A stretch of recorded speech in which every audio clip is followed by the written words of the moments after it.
is DTV, your home for memorable. After a cooler Monday, we went back to wonderful warm weather today, and then tomorrow we'll climb all the way into the low 80s. It will be chilly tonight, though, and then it gets very chilly, ironically, after the first day of spring. We could be near freezing by Friday morning. I'll have all the details coming up.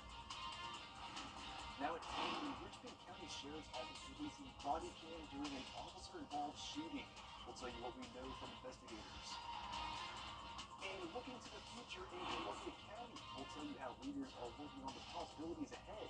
Your news at 10 starts now. Live from Television Park, this is WJBF News Channel 6 at 10 on BTV. Good evening, everyone. You're watching Your News at 10. I'm Graham Lee. Thank you so much for joining us. Coverage you can count on begins with the officer-involved shooting that happened last Thursday on Glen Hills Drive. The Sheriff's Office has now just released body camera footage of the incident. Take a look at it here.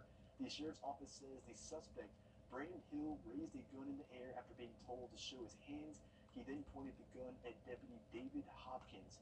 Hopkins then shot him in the chest, and after an independent review by the Columbia County Sheriff's Office, the team ruled that Deputy Hopkins was justified in his use of force and acting within department policy. Here's the clip we want to show you what led to the shooting. Viewer discretion is advised.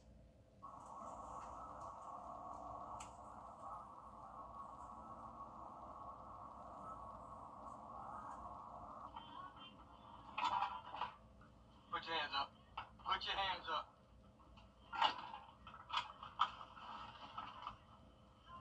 Put the gun down. Put the gun down.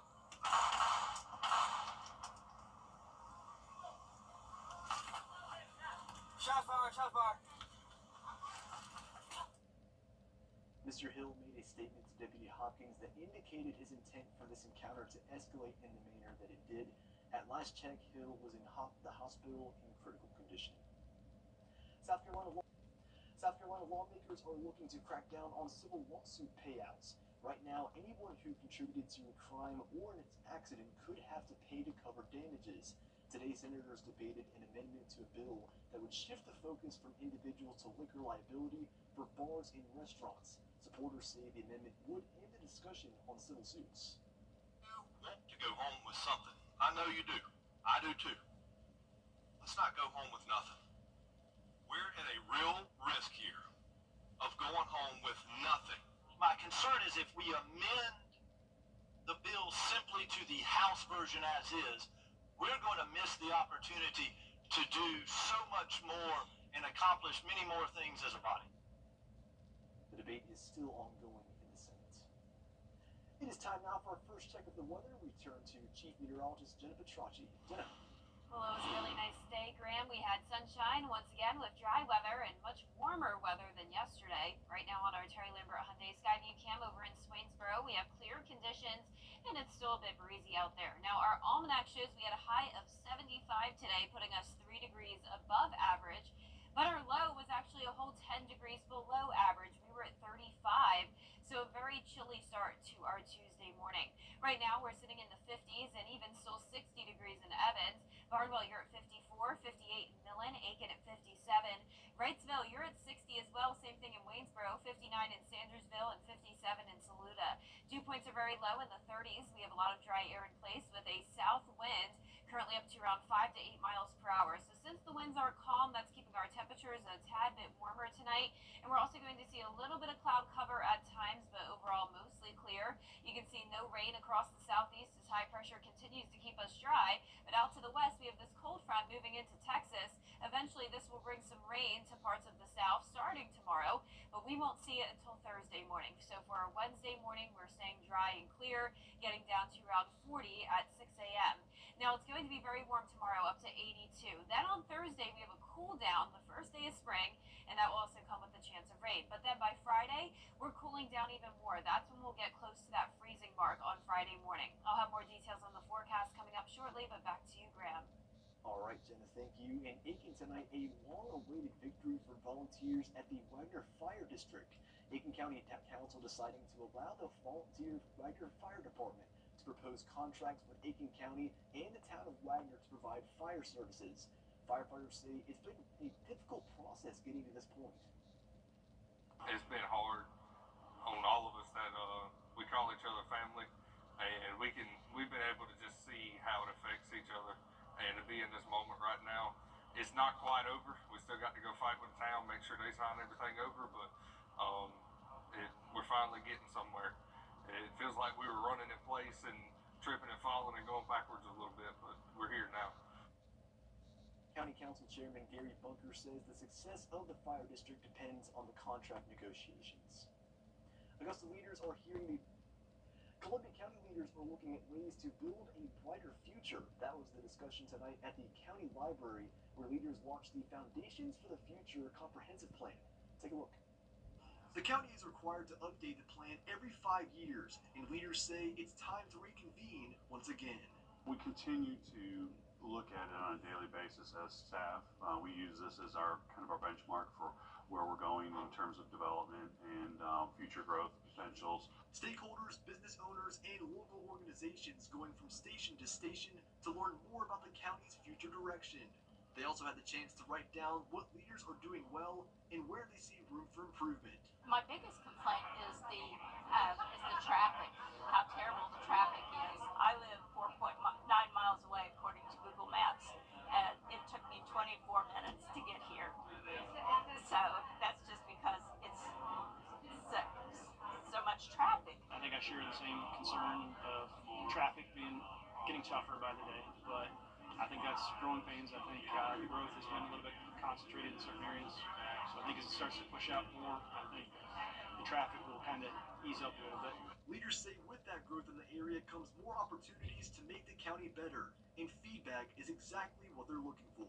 I think that the county has a very bright future in the next 5 to 10 years. We're really looking forward to hearing back from our constituents and citizens on the Vision 2035 plan and what they envision for Columbia County. Getting the community's input and being a part of this, having some investment in, what the future of Columbia County will look like in the next 5, 10, 15 years. And this is their best chance to really kind of help shape the future. The county will have more meetings to discuss this plan tomorrow, and they'll come back and do the same towards the end of May. We have dates and times for those meetings on our website, WJBF.com. Coming up, how the city of Aiken is helping low-income homeowners who still need repairs from Hurricane Helene. Details after dinner forecast. It's going to be chilly tonight, but much warmer tomorrow afternoon, all the way into the low 80s. We'll be tracking rain on Thursday, followed by a cool down, but overall, a great weekend ahead. I'll have that full forecast right after this break. Adverse child. Low monthly rate. For your free quote, call now. Now, your most accurate forecast with WJBF Live Viper 6. It definitely felt like springtime today, and the official day of spring is now just 2 days away. Now, right now on our Terry Lambert Hyundai Skyview Cam from Wellstar MCG Health, it's chilly out there, but overall a nice night. We're sitting at 54 degrees. Winds are calm here in the metro. Dew point of 37, and around the CSRA, we're still seeing some 60s. 60 in Sandersville and up in Evans, Aiken at 57, 54 in Barnwell, and 55 in Allendale. You can see some cloud cover moving in from the west. Overall, a dry night across the southeast, though, with high pressure still in control. Up towards the north and west, we do have a low pressure system with a trailing cold front, and that'll eventually bring us some rain on Thursday. But our Wednesday looks nice and dry, starting out clear and 41 degrees, upper 70s already by 2, and then I am expecting most of the CSRA to get into the lower 80s. Now, there will be some storms out to the west of us tomorrow, a marginal risk of severe weather for Alabama and Mississippi, the same area that was under a high risk of severe weather over the weekend. But don't be alarmed, this is a much, much lower chance of that, so they really don't have much to worry about. Up in the Midwest, a slightly higher chance of severe storms, but for us in Georgia and South Carolina, we're not even expecting any weak storms. This will just be a rain event, and even that will be not very significant. The rain will really be breaking apart a lot. Now, tomorrow at 6 a.m., we are clear, winds coming out of the south, helping to warm us up ahead of this front. By Wednesday evening, we'll start to see those clouds move in, winds will pick up the pace, and then we'll see those isolated to scattered showers throughout the day or throughout the morning on Thursday. Then as we go into our Friday, back to clear skies, and winds will be coming in from the northwest, bringing in some cooler air. So here's a closer look at home Thursday at 6 a.m. Our northwestern counties will start to see some rain first, all very light. By 10 a.m. it starts to move into the metro, and then it will get a bit heavier and a little bit more widespread after it passes south of I-20 past Richmond County. So by 3 o'clock, places like Barnwell and Allendale, you may get more widespread and heavier rain, but even that's still not amounting to more than 1/4 of an inch.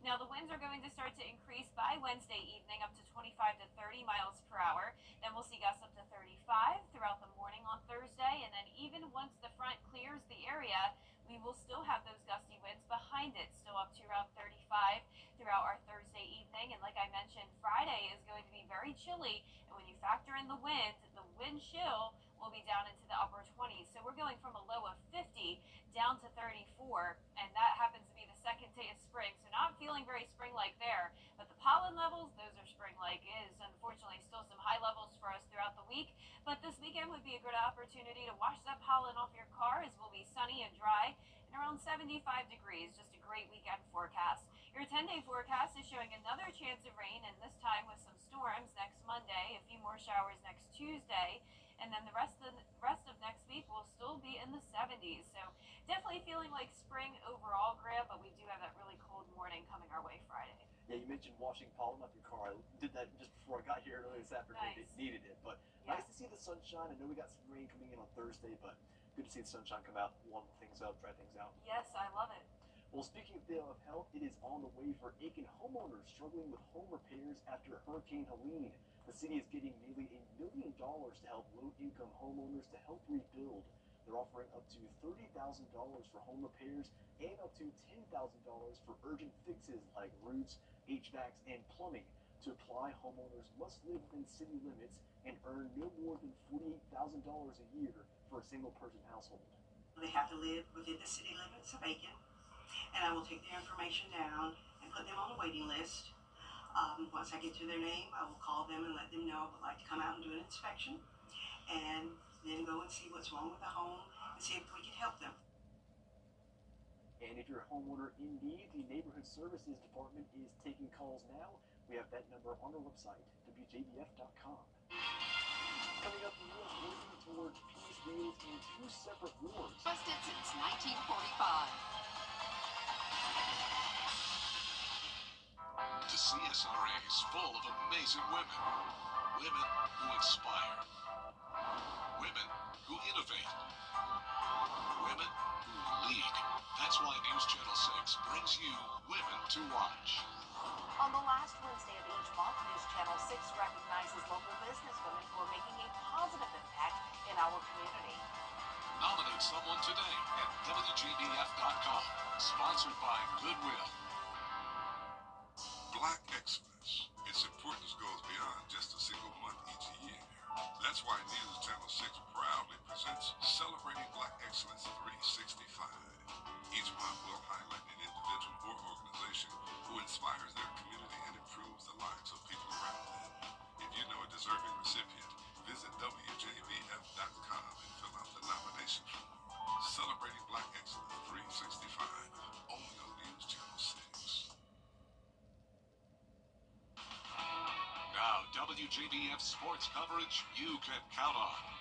The South Carolina Gamecocks held their pro day Tuesday morning with 25 former Gamecock football players working out in front of 68 general managers, coaches, and scouts from all 32 NFL teams. The players took part in the vertical jump and bench press. Then the indoor activities included the broad jump, the 40-yard dash, short shuttle, and 3 cone drills. Players, they've been in the NFL draft process for a few months now, and some Gamecock defensive players expressed their excitement towards taking their next step in their professional careers. It started, all the prep started when you went to go train, so that's back in like January, February, so like really just all that work to come out here for like a total of 30 minutes, like every exercise, but like it all pays off in the end. You made it this far, so it didn't bring you this far just to drop you off, so it bring you even further than what you expected in your mind, so. The NFL draft takes place April 24th to the 26th. Basketball is still alive and well in the month of March, and one area assistant basketball coach in the CSRA is giving back to the next generation of players. Butler's assistant girls basketball coach, Jay Fields, has been training basketball athletes in the CSRA for the last 6 years. He has his own gym facility called Chance for Hoops and Hope, providing athletes with the tools necessary to succeed. The Laney grad models his coaching after Lakers great Kobe Bryant from his determination and Mamba mentality, so he channels that energy to empower his student athletes to succeed. Trying to instill in them that if you keep working on your game, you keep working on the fundamentals of footwork, everything will come together. I'll be telling Kobe practice for hours and hours and hours on just simple fundamental moves. I want to help the youth in this area as well to have a chance to improve on their game and just so they can have a chance to get on the court, show people that they've been working, that they've grown. And for more on this story, be sure to check out our 6 Sports Saturday show that airs at 9:30 a.m. The Junior Invitational at Sage Valley concluded their final practice rounds Tuesday morning before their first day of the tournament kicks off on Wednesday. The Invitational is recognized as the most prestigious event in junior golf. It welcomes the best golfers from around the world, 36 boys and 24 girls, all competing at the same time, providing a unique opportunity to room and bond with one another throughout the week. The challenging course plays more than 7,000 yards from its championship tees, and not only are Charlie Woods and Lakeside golfer Hamilton Coleman competing in the field, but there are also some familiar faces. Last year's girls champion Asteris Talley and boys champion Giovanni Benaghi are back at the course, hoping for history to repeat itself. It was really nice because I started so-and-so. It was a 2-over in the first round, but I was playing pretty good. And I know when the course are in good conditions, I can play pretty well, so I get more confident. And I started playing well and putting well the second day, and so I did on the third day. I think definitely this course, playing right before the Augusta National Examiner, is really great preparation, and it's a lot of fun. You know, I call this like the knockoff Augusta all the time. It's just so fun to play.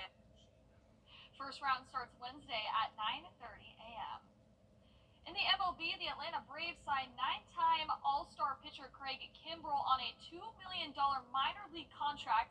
The veteran reunites with the Braves, where he played from 2010 to 2014, and during that span, he had a 1.43 ERA, 186 saves, and 476 strikeouts. That's it for sports. We'll be right back. At the Axis One.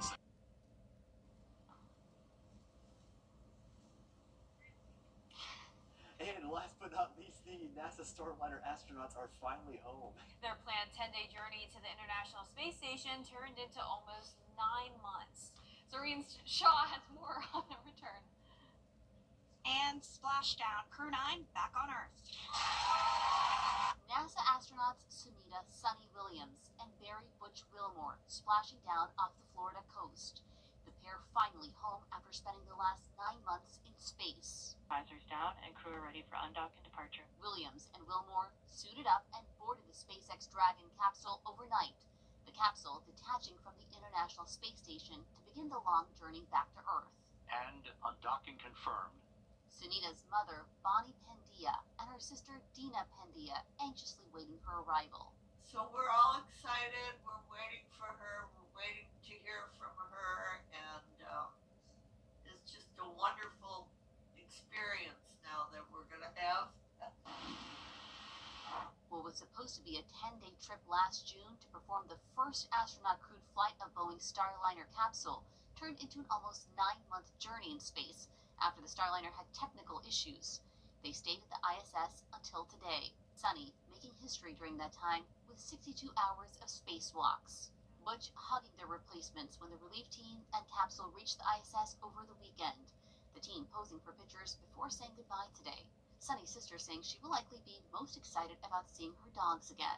They're like 2 stray dogs that she just picked up, and they're her best friends. So it's going to be an awesome reunion. NASA astronaut Nick Hague and Russian cosmonaut Alexander Gorbanov also returning today, wrapping up a 6-month mission in space. Zoreen Shaw, ABC News, Los Angeles. Wow. That is really cool. I think, having them out for 9 months, returning today, just amazing. And astronauts do incredible work up there too. So welcome home. Glad they're okay. I mean, I wouldn't even want to go up there for a day, Nope. let No alone thanks. 9 I months. think I'm too queasy to be in space. I get that motion sickness pretty easily. I just can't even imagine. Well, our Yeah. 10-day forecast is showing nice weather tomorrow. We're up to 82 degrees, then down to 68 as our high on Thursday, 34 for Friday morning, but lots of sunshine Friday through Sunday. Looking forward to that. Thank you for joining us for News at 10. We continue the top of the hour on News Channel 6. And Who Gets Heroes is next here on MeTV. Have a great night.